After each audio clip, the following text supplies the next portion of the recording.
Welcome to Sweet Life Beat Life. We hope this video helps. You're starting with the essentials. Make sure your Ps5 has the latest system software installed so compatibility is solid. Next, decide wired versus wireless. Plug a USB keyboard and mouse directly for minimal lag, or enter settings accessories to pair Bluetooth devices.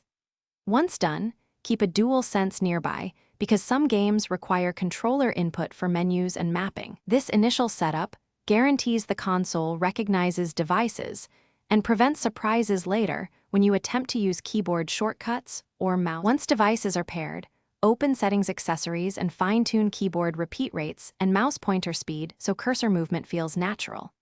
Then launch the game or app you'll use and inspect control options.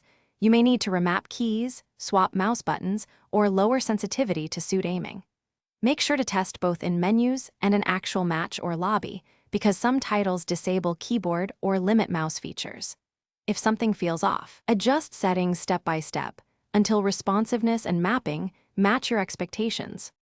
To finish, save any control profiles or presets so you don't repeat tuning each session, and write down DPI or key bindings that work best.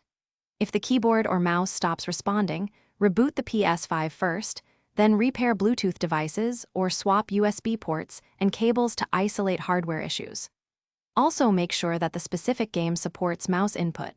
If it doesn't, you'll need to use a controller. One key troubleshooting tip: test the devices on another PC to confirm they are functional before blaming console settings. Thanks for watching. Consider subscribing if we helped you.